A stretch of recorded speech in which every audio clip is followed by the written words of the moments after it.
কোরবানির পশু বেচাকেনার খবর জানাতে এই মুহূর্তে রংপুর নগরীর লালবাগ হাটে আছেন রিপোর্টার রেদওয়ান হিমেল। সরাসরি যাচ্ছি তার কাছে।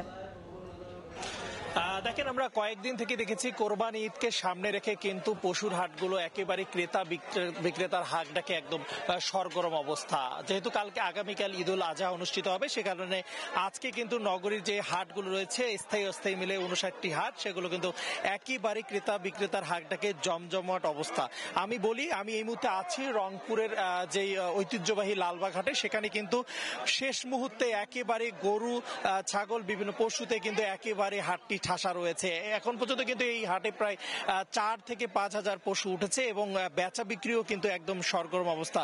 প্রথমে বলে রাখি যে এই হাটের কিন্তু সুরক্ষা ব্যবস্থার মধ্যে কিন্তু এখানে আইন শৃঙ্খলা পরিস্থিতি রাখা হয়েছে, যাতে করে কোনো ধরনের অপ্রীতিকর ঘটনা না ঘটে এবং যে জাল টাকা শনাক্তকরণের কারণে কিন্তু যাতে করে শেষ মুহূর্তে কেউ জাল টাকা না দিয়ে কাউকে ধোকা না দেয়, সেক্ষেত্রে কিন্তু আইন শৃঙ্খলা বাহিনী তৎপর রয়েছে। জাল টাকা শনাক্তকরণের কিন্তু বুথও রাখা হয়েছে। আমি বলি, জেলার স্থায়ী যে 59টি হাট, সেই 59টি হাটেই কিন্তু এবার রংপুর নগরীতে পশু কেনা বেচা হয়েছে। এখন এই মুহূর্তে শেষ মুহূর্তে আজকে আমি কিছুক্ষণ আগে হাজিরহাটের চিত্র বলি, সেখানেও কিন্তু উপচে পড়া ভিড় কিন্তু আমরা লক্ষ্য করতে পেরেছি। এবং এই মুহূর্তে আমরা যদি লালবাগ হাটের চিত্র বলি, সেখানেও কিন্তু একেবারে ক্রেতা বিক্রেতার হাটটাকে কিন্তু সরগরম অবস্থা। বিক্রেতারা যেমনটি বলছেন যে গত কয়েকদিনের তুলনায় আজ কিছুটা কম দাম বলছেন ক্রেতারা, কারণ শেষ মুহূর্তের হাট এবং তারা যতটুকু পাচ্ছেন ততই কিন্তু আসলে বিক্রি করে দিচ্ছেন। যেই গরুগুলো 1,50,000 থেকে 70,000 টাকার বিক্রি হওয়ার কথা ছিল,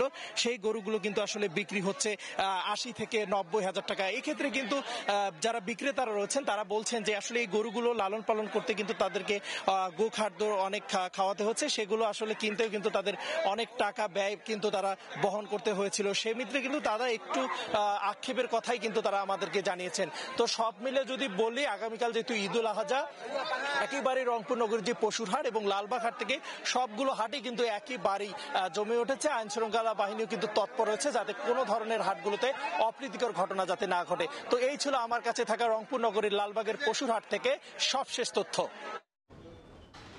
সরাসরি যুক্ত ছিলাম রংপুরে।